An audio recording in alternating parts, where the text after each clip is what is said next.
hace relativamente poco terminó Saint Seiya Next Dimension, el mito de Hades. No dejó indiferente a nadie. Termina de una forma bastante similar a como lo fue la horrorosa película del Tenkaigen Overture. Nunca me voy a cansar de pregonar el bodrio argumentativo que es esa cosa. Esto trajo una gran división dentro del fandom. Llegar hasta acá, un punto conocido, tras más de casi 4 lustros, por lo que es comprensible que haya gente decepcionada. Es algo que se debe esperar. Hay personas que, ya sea por nostalgia o enojo, le están agarrando un nuevo amor al Tenkaigen y su escena donde un Seiya encuerado se quiere agarrar a golpes con Apolo. Es basura, es basura, es basura. Claro, señor Sherman. Creo que entender el porqué.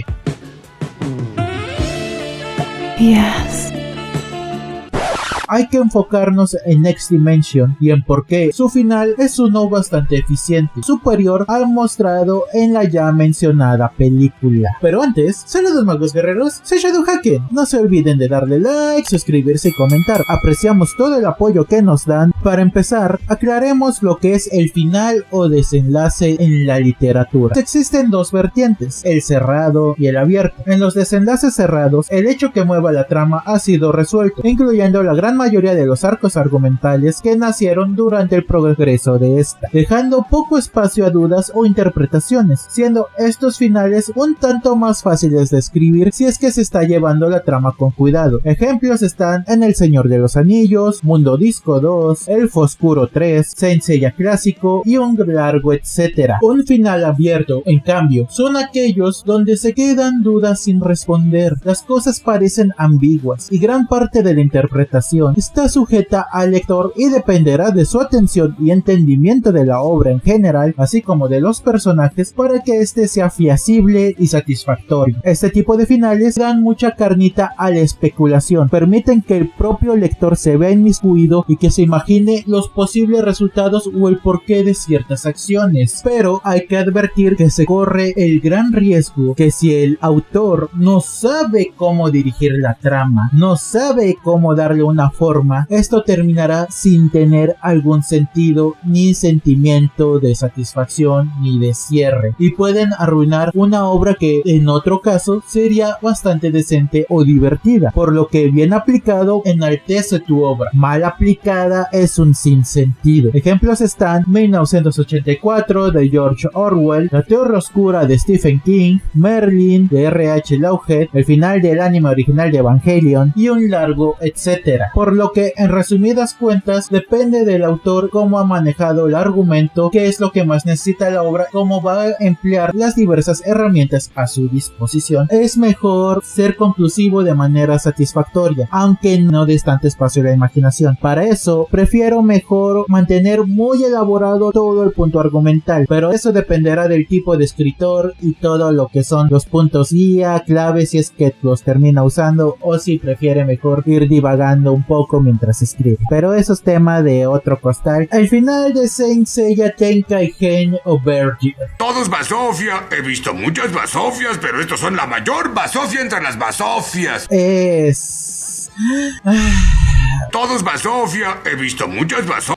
Bueno, ya en serio, el final de Tenkaigen Overture es uno que va con el contexto situacional donde se encontraban los personajes. Estos personajes tienen una personalidad diferente en un contexto situacional diferente a lo que hemos encontrado en Next Dimension, en específico en el caso de Apolo, pero también se puede aplicar con Artemisa. Para el Tenkaigen Overture nos encontramos con una Atena que decide dejar de ser la diosa del santuario por el hecho que el Olimpo está enojado, ella había matado a Hades.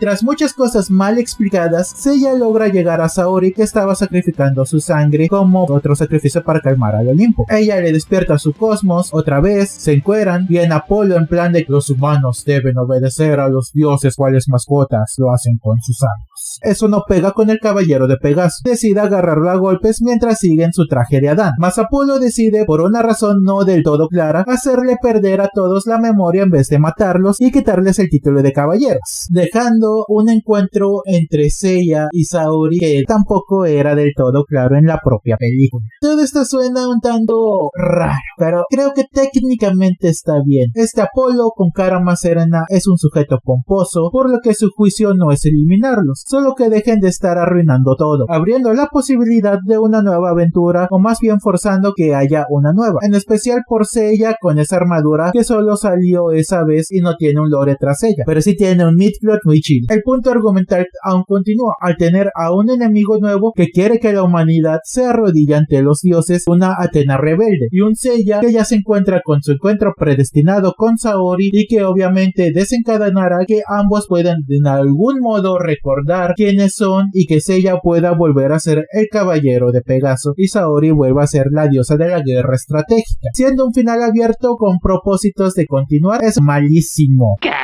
Si esto les gustó, aquí entre nos, les recomiendo mucho el Saint Seiya episodio GR, quien es un manga, la última parte de la trilogía del episodio G. Todas las peleas son el mismo discurso de la humanidad se debe de rendir ante los dioses, y el caballero en turno dice, no, el milagro, la humanidad logrará el milagro. Así hasta el infinito, hasta que uno de los dos pierda. En todo esto, también debo decir que hay gente que le ha llegado a gustar en retrospectiva esta película al estar checando los puntos clave. Da toda esa trama presentada de tan mala manera en la película, se los dan de manera masticadita con los puntos clave cual listado se tratara, o un resumen. Eso no hace a Tenkaigen una buena película, solo un horrible film con un potencial desperdiciado. Por poner otro ejemplo, miren a Thor 4. Si alguien te lo explica esa película o te pone todos los puntos clave, suena como una aventura muy épica, con arcos de personajes que se cierran de buena manera y tienen su buen desarrollo. Pero todos sabemos que esta película fue horrenda, tuvo una ejecución horrible, es mala película. Comparé Tenkaigen Overture con Thor 4 Love and Thunder, ambas con potencial, ambas horribles. ¡Es horroroso! ¡Está increíble! Veamos y analicemos el final de Next Dimension. Tras la loca aventura en el tiempo, donde Saori, otra vez, simula su automorición para activar la cadena de flores en ambos lados del espacio y tiempo, y por consiguiente eliminando tanto la espada de Hades en el pasado, donde Alone ya había acuchillado a Tenma, como la que existe en el futuro que estaba matando a Seiya. Con ese objetivo cumplido, Saori regresa, no sin antes que Odiseo nos diga que ese tiempo se borrará, se hará un reset, nadie recordará nada y la guerra santa contra Hades ocurrirá como estaba destinada.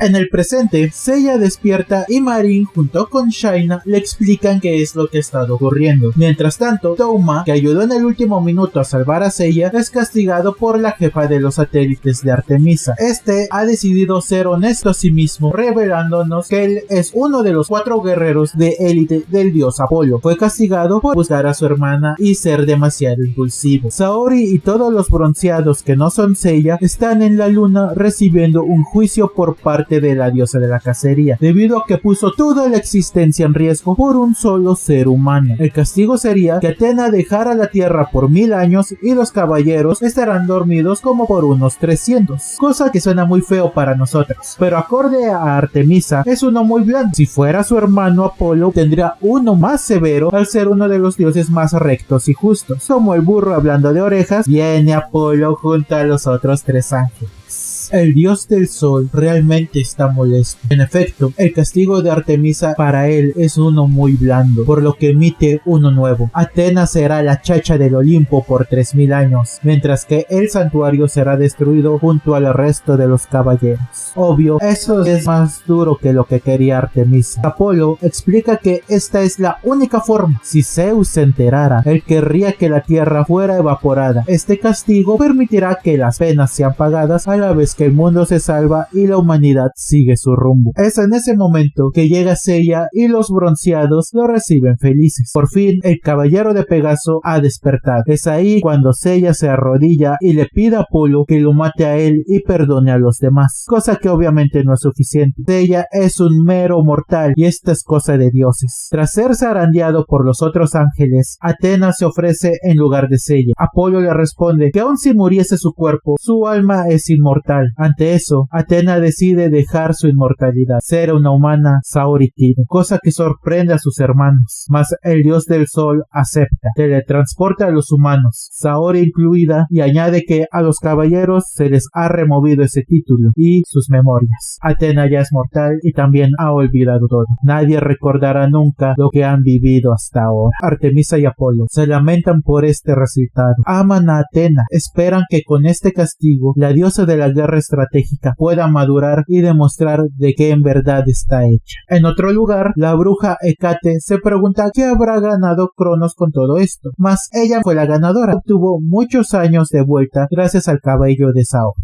En el epílogo vemos a una Saori Kido turisteando en Grecia, en las antiguas ruinas de lo que en otrora tiempo fue el santuario de Athena. Le compra un ramo de flores a un joven quien resulta ser Sean y que está trabajando de eso. Ninguno de los dos sabe bien qué onda con ese lugar, pero ven el muro que tiene el testimonio de Aioros y se preguntan qué es todo eso. Al parecer, la escritura fue reciente, no es algo que se hizo en la era del mito. Como sea, ambos siguen con su día. Antes de irse, Saori se cruza con Seiya. Ninguno de los dos se observa o reconocen y siguen su camino. Por algún motivo, la heredera de la Fundación Grad empieza a derramar lágrimas. Fin. Es un final bastante emotivo. A mi gusto logra tocar todas las notas indicadas para ponerte sentimental. Nos dan las escenas emotivas que tanto gustan a los fans de Saint Seiya. Quizás no haya una gran batalla, pero esta es una resolución impactante. ¿Por qué creo que es un buen final? Cierra la gran mayoría de los arcos argumentales y lo hace bien. Al mismo tiempo, deja la puerta lo suficientemente abierta para que una secuela sea feasible. Si eso no llega a ocurrir, no pasa nada. Ya está el final y es sólido. ¿Agridulce? Sí. Un tanto fuera de lo que Caballeros del Zodiaco nos tiene acostumbrados, también, pero es un desenlace que cierra la historia. Vámonos con el primer punto argumental, uno que existía desde antes del inicio de la saga de Hades. Saori quería que Seiya y los otros tuvieran una vida normal, que su sacrificio con Poseidón ya había sido suficiente y era hora de que ella junto a los Dorados protegieran el futuro de los jóvenes como ellos al enfrentar a Hades. Pero sabemos qué es lo que pasó al final. El siguiente es que Seiya pudiera regresar de una buena forma, cosa que hizo. Entonces, para que el deseo de Saori se cumpliera, eso de que todos tuvieran una vida llena de paz, una vida normal, era necesario que el santuario fuera destruido y que estos jóvenes olvidaran todo, porque ya lo vieron con Hades y con X-Dimension. Con poquito tienen estos muchachos para que regrese a agarrar a golpes. Shiryu ya se había hecho a la idea de que él no vería a su hijo crecer, pues moriría en el campo de batalla, cosa con la que Yoga estaba en desacuerdo. Olvidando lo que pasó y no habiendo un gran rastro de lo que vivieron en el santuario, ellos pueden tener una vida normal, cosa que es un tanto triste, pero es también creativa y muy sólida. Muchos han dicho que Apolo es el enemigo, y la pregunta es, ¿de dónde? Apolo no es malvado, es básicamente la definición del... Es duro pero justo. A diferencia de su contraparte del Tenkaigen, ese bodrio, él nunca vio o mencionó a los humanos como seres inferiores que deben arrodillarse ante los dioses. Les da su lugar, pero nunca los menosprecia o ve a la humanidad como una raza que debe ser esclavizada. En cambio, él, muy a su modo, intenta salvar a la humanidad al encargarse de este asunto, sin que su padre se vea inmiscuido. A la par, al encontrar un sacrificio digno como castigo, que es la renuncia de la inmortalidad, decidió que no era necesario que los caballeros murieran, solo tomó unas medidas precautorias para que nada malo pueda ocurrir en el futuro, a la par que nadie del santuario o caballero falleciera. El tipo estaba triste con el resultado de todo esto, mas siente que así también su hermanita podría crecer, por lo que Apolo no es enemigo de la humanidad ni la quiere gobernar, tampoco es enemigo de Athena, no quiere matarla. Entonces está la pregunta, ¿por qué combatir con él? No hay razón alguna. Eso es algo que Kurumada quería mostrar con Apolo desde el Tenkaigen. Apenas ahora pudo reflejar, no todos los dioses son malos, mas ese asco de película no se interesó en mostrar ese detalle. El hecho que les haya borrado la memoria en este filme va un tanto en contra de lo poco que se había mostrado de Apolo. ¿Por qué no matarlo? vencerlos. Ya veía a Athena como una inferior y los humanos como súbditos. Ya he dicho lo terrible que es esa película. Viendo un poco con Athena, si ella quisiera pelear con Apolo del Next Dimension, estaría en un error al iniciar una batalla y llevar a sus caballeros a una posible muerte. Eso no sería la Saori que conocemos, la que quiere la paz, la que quiere que todos en el santuario tengan una vida normal. En la saga de Hades, ella estaba abierta a negociar con el dios del inframundo, todo para que se acabara de manera pacífica. Hablando un poco de Hades, me da gracia cómo aquí el hecho de su muerte es tomado por los dioses como un... Sí,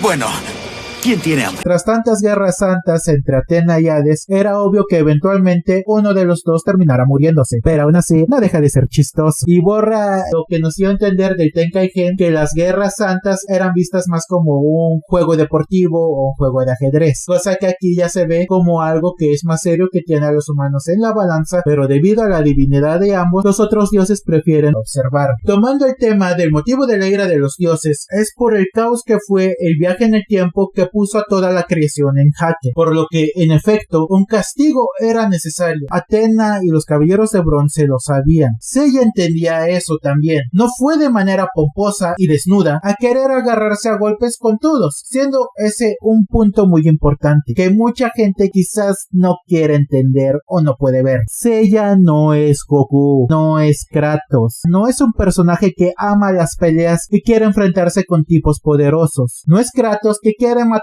a todo dios que se le ponga enfrente porque está amargado y enojado. Seiya es un joven que tiene la fuerte convicción de pelear por lo que es correcto, de darlo todo por los que ama, sus amigos, su familia. Por ello, el tipo se ofrece muy rápido como sacrificio para Apolo. Primero, sabe muy bien lo que hizo Saori y el resto, que hay razones muy justificadas para que el Olimpo esté molesto con ellos. Segundo, no tiene su armadura, está enfrente de un dios. Él se ha enfrentado a dos y a ninguno le ha podido ganar realmente. A Poseidón lo durmieron y Hades medio lo mató. A eso sumemos que ahí no había violencia, era una negociación, era un juicio, y entrar a querer golpear a medio mundo solo empeoraría las cosas. Eso es algo que Seiya entiende. El muchacho es de sangre ardiente, pero no es un idiota, por lo que su actuar es perfecto y bastante lógico, tanto en la situación en la que se encuentran como con el personaje. Me da gracia como unos llaman al Seiya del Tenkaigen el Seiya más Seiya que jamás haya salido de la mente de alguien, cuando eso actuar realmente no es de Seiya y solo gusta a quienes entienden de forma muy superficial al personaje, junto a un deseo de querer que el protagonista de Caballeros del Zodiaco tenga algo para medirse contra el de Dragon Ball, cosa que es una idiotez. Expandiendo un poco este tema, el Seiya mostrado en la película de Abel es más apegado al canon que el bodrio del Tenkaigen. Ahí también se ve un Seiya que no agrede solo porque sí, en cambio responde a las agresiones de los caballeros de la corona y se detiene cuando Athena se lo pide, por lo que esa película más vieja que La Apertura del Cielo entendía mejor al personaje principal. Pensando más en La Apertura del Cielo, en verdad querían que ese mugrero fuera canon. El final de Next Dimension es uno bastante sólido. Nos encontramos con que los puntos argumentales principales fueron resueltos. Ya no hay un enemigo, Poseidón está aplacado y Hades ¡se murió!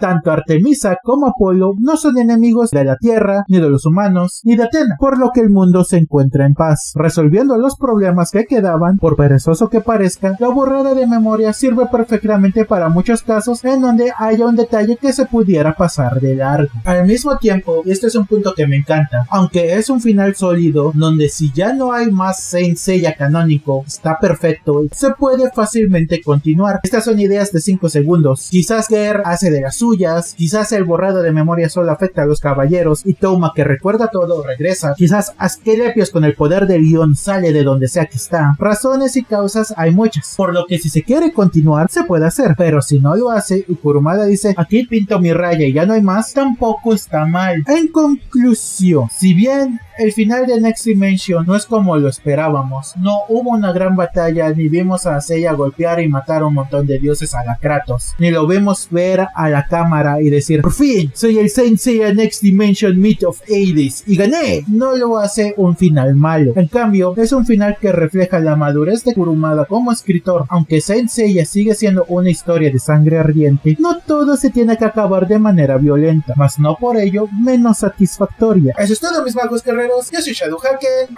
Oye, estoy confundido. ¿Es un final triste o un final feliz? Es un final y basta.